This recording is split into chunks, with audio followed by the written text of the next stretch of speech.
Cuando no encuentro la salida, ahí estás tú, ahí estás tú. Y si te fallo en medio de las pruebas, ahí estás tú,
La mayor parte de la humanidad vive fuera de las cárceles.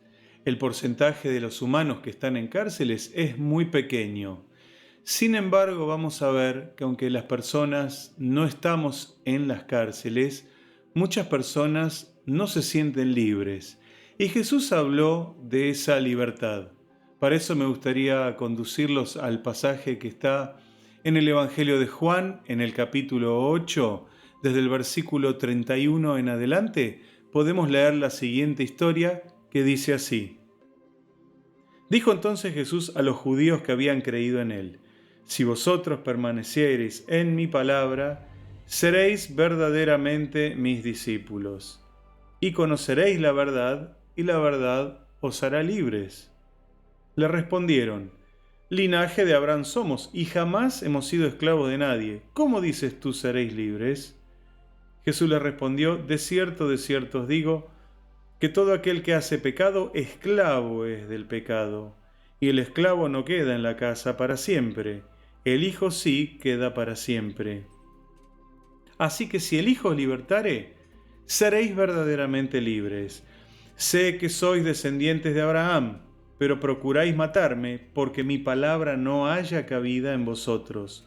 Yo hablo lo que he visto cerca del Padre, y vosotros hacéis lo que habéis oído cerca de vuestro Padre. El tema que Jesús está tratando es el tema de la libertad. Él quiere conducir a los hombres a la libertad y nos da una promesa de ser verdaderamente libres. Pero ¿de qué nos puede libertar Jesús, ya que no estamos en una cárcel? Bueno, hay tres áreas en las cuales Jesús nos puede libertar. Primero es el área física. Bien, podría ser una esclavitud física como una cárcel, un secuestro o una enfermedad física. También es un tipo de esclavitud. Después tenemos esclavitudes mentales.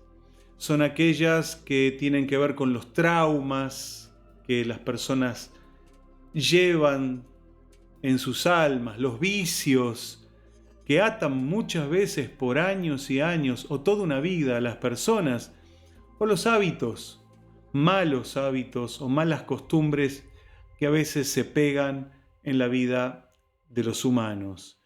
Y después tenemos las opresiones espirituales, que tienen que ver más bien con nuestro mundo interior, que son posesiones, que son opresiones y que tienen que ver con el ámbito de lo espiritual. Fíjese entonces cuántas áreas los humanos podemos tener y en las cuales podemos ser esclavos. Todas estas esclavitudes y cualquiera de ellas usted va a ver siempre que son destructivas. No hay ninguna de ellas que sea constructiva, porque todas atentan en contra de nuestra propia integridad. Tanto las mentales como las espirituales van a trabajar en lo que vamos a llamar el alma humana, la configuración interna, invisible, que todo ser humano tiene. Hay una externa visible que es el cuerpo y hay una interna o invisible que se llama el alma. Y las esclavitudes en el alma son realmente también muy destructivas. Es importante saber que, obviamente, no todas estas esclavitudes son voluntarias. De hecho, ¿quién quiere ser esclavo? Es muy extraño, es muy raro, es realmente casi una exclusividad poder encontrar a alguien que quiera ser esclavo de otra persona. Tal vez una perversión. Pero en una mente normal, en una mente sana, nadie quiere ser esclavo de nadie, de ningún sistema político, ni religioso, ni de ninguna otra persona, ni de un trabajo, ni de ningún tipo de sistema humano que podamos tener. Así que todos queremos finalmente ser libres. Y hay muchas de esas esclavitudes que, como bien dije, no son voluntarias, provienen del pasado a través de traumas que son choques psíquicos, que las personas han tenido y que han dejado heridas y marcas o dolores que muchas veces permanecen a lo largo del tiempo. Pero veamos entonces en qué áreas. Quise seleccionar hoy 3 áreas fundamentales donde sí la mayoría de los hombres tenemos esclavitudes. La primera de ellas tiene que ver con el miedo. El miedo es una sensación muy común a la humanidad. Jesús habló acerca de ello en el Evangelio de Juan en el capítulo 14 ahora y versículo 27, donde le dijo a sus discípulos de la siguiente manera: La paz os dejo, mi paz os doy. Yo no os la doy como el mundo la da. No se turbe vuestro corazón ni tenga miedo. Jesús no quiere que los humanos tengamos miedo. Vamos a ver que el miedo es parte de esta humanidad. Hay miedos que son buenos. Es bueno tenerle miedo a algunas cosas, aquellas que pueden destruir nuestra vida. Por ejemplo, tenerle miedo a la altura. Está bien tenerle miedo a ciertas situaciones. Está bueno porque evitarán que alguien se exponga a un riesgo innecesario. Pero también están los miedos insanos. Son aquellas ataduras que pueden muchas veces durar toda una vida en una persona. Miedos irracionales, no tienen explicación, no tienen forma de ser demostrados, sin embargo existen en el corazón humano. Esta es una angustia frente a una amenaza. Cuando alguien se siente amenazado, aparece automáticamente este sentimiento del miedo, que es un displacer frente a aquello desconocido.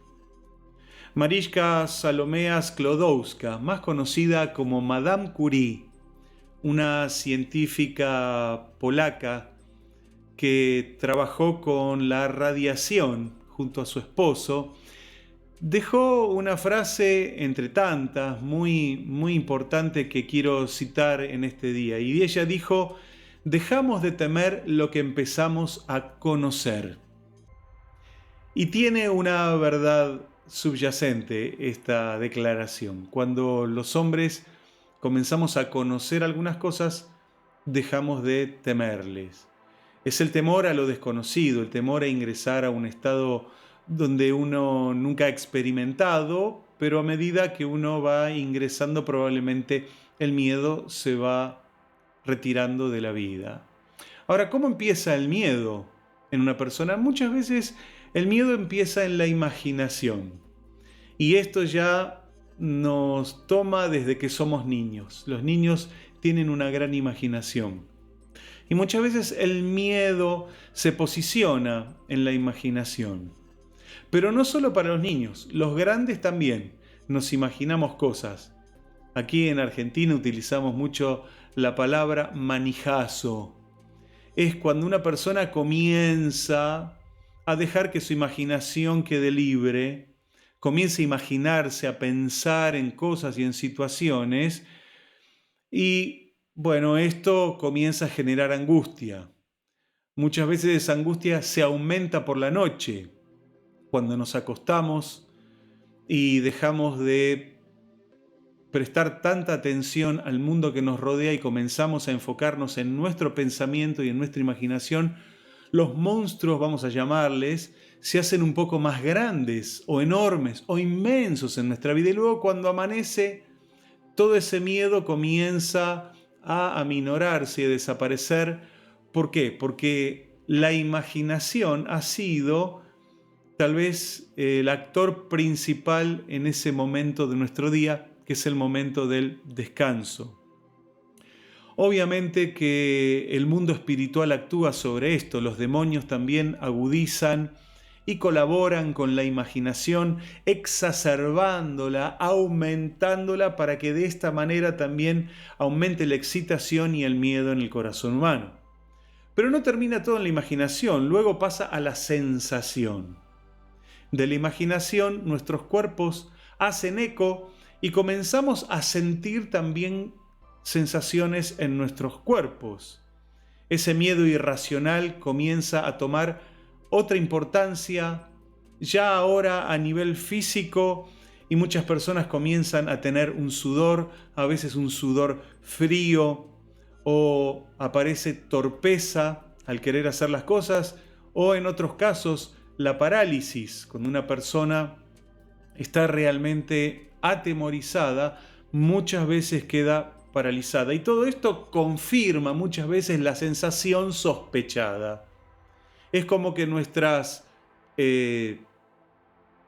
reacciones físicas nos confirman que lo que imaginábamos o lo que pensábamos es real. Obviamente también incluyamos nuevamente al mundo espiritual. Los demonios pueden actuar aún sobre el cuerpo y pueden actuar en el ambiente, aumentando todavía un poco más las sensaciones que una persona puede tener. Pensemos en algún ejemplo bíblico. David, si usted leyó la historia de aquel rey que empezó como un simple pastor de ovejas, él tuvo que enfrentar a un gigante. Él se dispuso a enfrentarlo porque ninguno de los soldados de Israel se atrevía. Así que David dijo: no voy a dejar que este enemigo se mofe y se burle de Israel y de Dios de la siguiente manera. Así que él enfrentó a Goliat. Y lo encontramos ahí en el libro de Primera de Samuel, en el capítulo 17, donde David proclama con su boca lo que él deseaba en su corazón. Y le dijo a aquel gigante: Jehová te va a entregar en mi mano. Yo te venceré y te cortaré la cabeza y daré de comer a las aves del cielo tu carne. Mire qué interesante. Él atentó contra el miedo que tenía. La imaginación lo habrá hecho pensar: ¿cómo me voy a enfrentar a esta enorme mole? Su miedo habrá comenzado a querer tomar su corazón. Habrá tenido sensaciones, seguro. Aún los más valientes, las personas que han hecho o realizado los actos más valientes, han confesado haber tenido miedo. Pero la valentía es la superación del miedo, no es tener miedo, sino es superar el miedo. Luego de esta etapa de la sensación puede venir la concreción, donde pueden darse dos resultados diferentes: la parálisis o la aceleración. Cualquiera de estas dos reacciones que podemos llegar a tener los humanos pueden llevarnos al error. Quedarnos quietos muchas veces cuando hay que moverse puede ser un grave error. O acelerarse y hacer cosas sin haberlas pasado por nuestra razón también pueden llevarnos a cometer graves errores. ¿Por qué? Porque Satanás va a querer que te equivoques a la hora de tomar decisiones. Porque cuando te equivocas te vas a sentir derrotado. Y si te sentís derrotado, Satanás aprovechará eso para derrotar definitivamente a una persona. Así que el Salmo 17, versículo 5 dice algo importante que usted tiene que saber. Sustenta mis pasos en tus caminos para que mis pies no resbalen.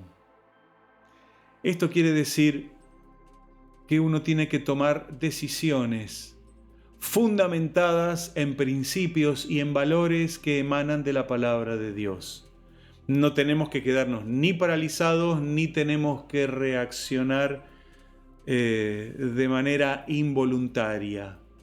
Sí podemos tomar los valores y los principios de la palabra de Dios, porque cuando Dios puede sustentar nuestros pasos, nuestros pies no van a resbalar jamás. Y luego, puede venir otra etapa, que es la etapa del recuerdo de experiencias pasadas, que pueden atentar también en la persona y aumentar el miedo. Pero el recuerdo también puede ser utilizado de manera positiva. Creo que nosotros necesitamos recordar las cosas buenas en los momentos difíciles. Al menos así lo presenta el Salmo 77 desde el versículo 10 al 11, donde dice que David aprovechaba el recuerdo en los momentos difíciles para animar su fe y para seguir adelante.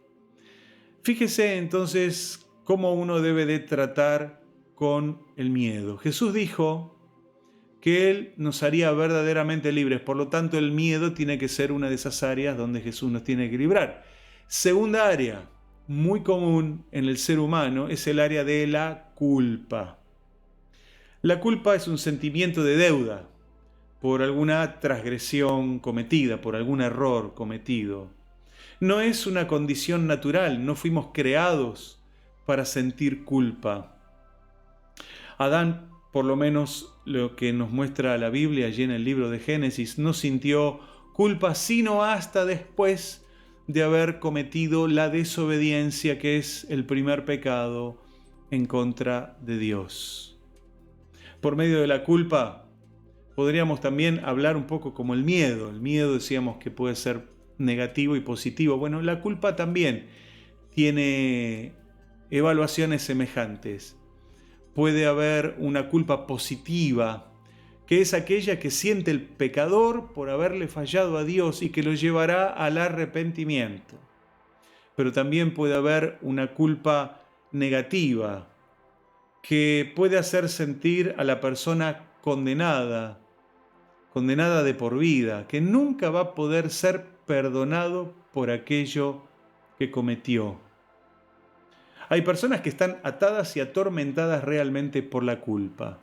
Viven libres, no están en una cárcel, pueden desarrollar sus vidas, algunos serán profesionales, otros serán empresarios, comerciantes, ciudadanos, que uno los ve por las calles, viajando en sus vehículos o viajando en los transportes públicos.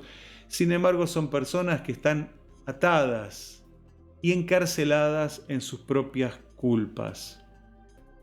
Tal vez estas culpas, y como siempre, los problemas vienen del pasado. No tenemos ningún problema que venga del futuro. Todos los problemas provienen del pasado, que son como semillas que han sido plantadas en nuestras vidas y que pueden generar este tipo de culpas. Tal vez una de ellas por el trato degradante que pudo haber recibido una persona, en donde no hay valores cristianos. Esta falta muchas veces es muy común, que se da el maltrato hacia el prójimo. El diablo guía a las personas hacia el maltrato. Maltrato de distintas índoles. Hay maltratos físicos, hay maltratos verbales, hay maltratos de distintas naturalezas. Y esto puede muchas veces generar culpas en los corazones de las personas maltratadas. También puede haber interpretaciones correctas de un suceso, cuando a veces sucede algo en la vida y uno interpreta mal lo que pudo haber pasado. Esto puede generar culpa. Culpables de algo que pudo haber sucedido en la vida, culpables de algo que le pasó a otro, pero que la culpa muchas veces la asumen las personas. Esto sería también una visión distorsionada de la realidad. A veces la falta de posibilidad de haber hecho algo, personas que se culpan porque no pudieron hacer algo en una situación para salvar a otra persona. Esto también es una visión distorsionada. Dicen, no pude hacer nada, o si hubiera estado en ese lugar, o podría haberle dicho algo antes de. Creo que nosotros tenemos todos alguna de estas deudas en nuestras vidas, de poder haber dicho algo, de poder haber hecho algo antes de una situación y no nos dimos cuenta. No es que no quisimos hacerlo, tal vez se nos pasó por alto o ni siquiera imaginábamos lo que podría llegar a pasar. Y esto también puede generar culpa en el corazón humano. Y otra de las sensaciones, otra de las situaciones que genera culpa es sentir lástima de uno mismo. Es la autocrítica, la autocondenación, que también es tan común entre los seres humanos. Lo cierto es que la culpa quita la felicidad. Las personas que viven atrapadas en la culpa jamás podrán ser felices. Podrán comprarse las mejores cosas, hacer viajes a cualquier parte del mundo, tener los mejores coches, disfrutar de las mejores comidas, sin embargo no van a ser felices porque la culpa los está persiguiendo. Y saben que Satán excita la sensación de la culpa por medio de la acusación.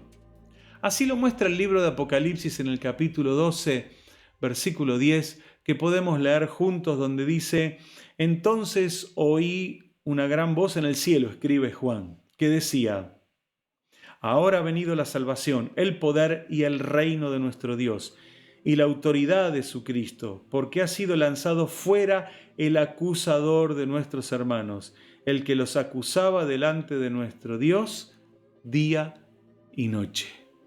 Satanás es acusador y viene a incrementar muchas veces la propia debilidad humana. Pero Jesús dijo que conociendo la verdad y poniendo nuestra fe en Él, seríamos verdaderamente libres. Así que la culpa puede ser también destruida por medio de una fe libertadora. Y hay algo más que muchas veces está en el corazón de los hombres, y es el rencor.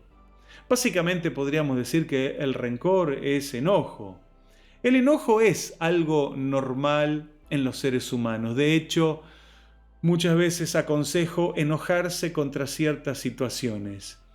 Hay momentos donde uno tiene que enojarse para poder reaccionar en contra de aquella tal vez injusticia o de aquel mal o de aquello que está sucediendo que no debería tal vez suceder, y con nuestro enojo muchas veces le podemos poner freno.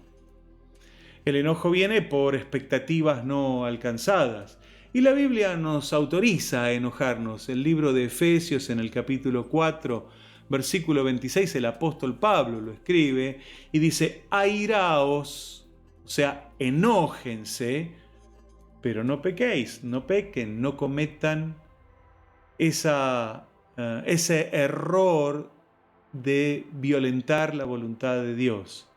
No se ponga el sol sobre vuestro enojo. Quiere decir que la palabra de Dios nos permite enojarnos. Lo que no nos permite es que ese enojo permanezca y continúe en nuestra vida. Porque cuando el enojo, que debería haber sido momentáneo e instantáneo, aplicado a una simple situación, se va a transformar en rencor o se va a transformar en amargura. Y ahí sí la cosa es totalmente diferente. ¿Dice algo la palabra de Dios al respecto? Sí, el libro de Hebreos en el capítulo 12, versículo 15, dice así: mirad bien, no sea que alguno deje de alcanzar la gracia de Dios, que brotando alguna raíz de amargura os estorbe y por ella muchos sean contaminados. Hay que tener cuidado. Uno puede enojarse, pero no tenemos que permitir que se transforme en raíz de amargura o en rencor, que es un enojo permanente. Usted y yo conocemos gente que viven enojados permanentemente, explotan ante cualquier situación mínima, porque ya el enojo está enraizado en su propia alma. Esta es una situación muy, muy contaminante, tal vez de las más contaminantes a la cual los hombres podemos estar expuestos.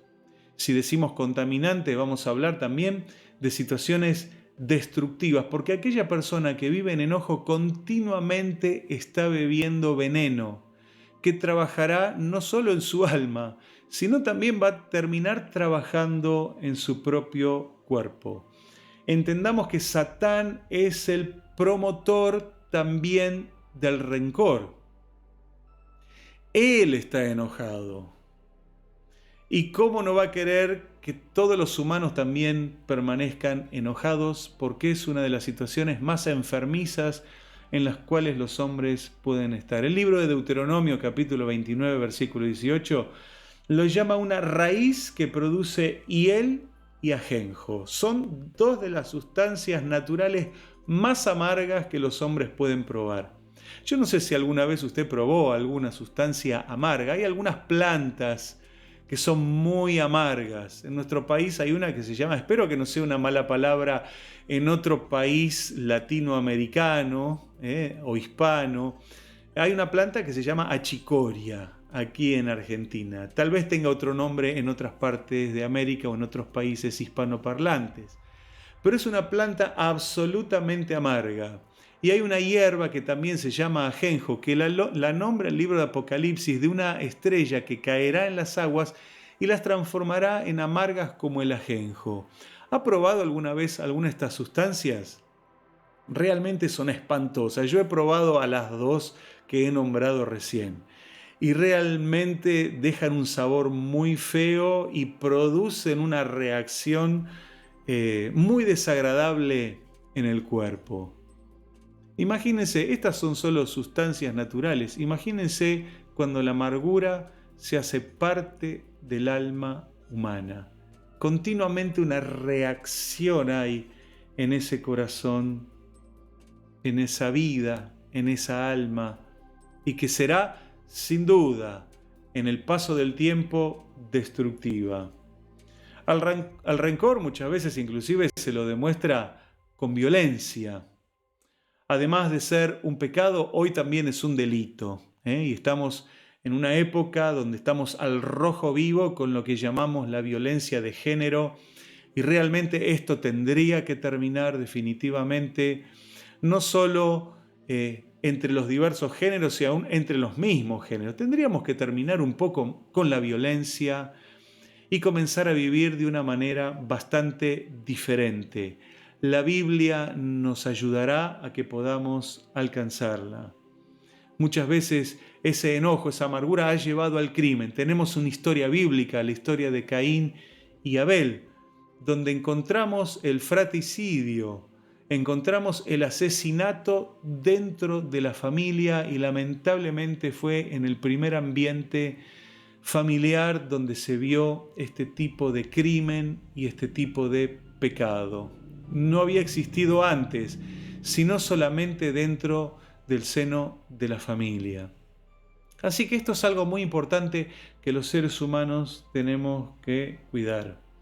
El problema es que también el enojo es una gran puerta abierta al mundo de las tinieblas, al mundo demoníaco. Dice el libro de Primera de Samuel, podemos allí leer la historia en el capítulo 18, cuando Saúl, el primer rey que tuvo la nación de Israel, se amargó en contra de David, porque David estaba siendo reconocido, le tomó el celo en su corazón y eso lo llevó a vivir en un estado de amargura. Dice que venía un espíritu inmundo a atormentarlo y David podía ayudarlo tocando música, una música inspirada por Dios, una música celestial, una música que realmente le proveía a este hombre alivio frente a esta situación espiritual. Pero fíjense que el enojo atrajo a un espíritu maligno que todavía atormentaba aún más aquel primer rey que tuvo la nación de Israel. Si le interesa este tema, bueno, luego lea en 1 Samuel capítulo 18 esta historia que es muy interesante.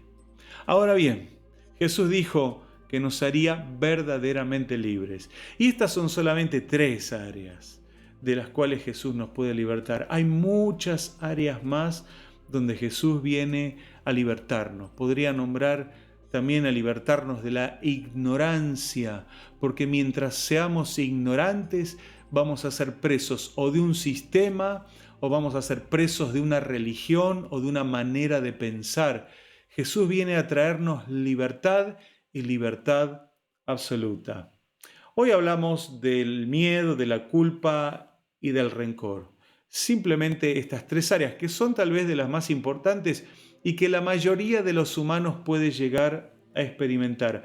Allí se dan las ataduras más fuertes y más frecuentes en el alma humana. Recordemos, como vimos recién, que si uno permite que estas ataduras permanezcan en nuestra vida, se transformarán luego también en problemas espirituales, que también se pueden transformar en problemas físicos a través de la somatización de todas estas sensaciones amargas, difíciles que los seres humanos podemos llegar a padecer. Pero, ¿cómo nos podemos liberar de esto? Obviamente, Jesús dijo, conoceréis la verdad y la verdad os hará libre. ¿Quién es la verdad? Es Jesús, porque Él mismo declaró ser el camino, la verdad y la vida. Así que, si te sentís atado a través del miedo, te sentís atado por la culpa o te sentís atado por el rencor, este es el momento que Dios te da para que seas libre. Por eso quiero guiarte en una oración de liberación donde vas a recibir a Jesús en tu corazón primero y donde vas a renunciar a esos sentimientos negativos que tal vez les diste lugar en tu propia vida. Así que quisiera que cierres tus ojos junto a mí y hagamos juntos esta oración. Te pido que repitas lo que yo voy a orar y que lo puedas hacer con fe, porque recordá, esta fe es una fe libertadora. Y decí de la siguiente manera: Señor Jesús, hoy vengo delante de ti para pedirte perdón por mis pecados. He vivido lejos de ti, he pasado muchos años lejos de Dios, creyendo que tal vez estaba bien con Dios, pero haciendo mal todas las cosas. Por eso hoy te pido perdón, Jesús, para que rompas mis esclavitudes, que puedas destruir, Señor, mi miedo, que puedas aniquilar mi culpa y que puedas, Señor, quitarme el rencor del corazón.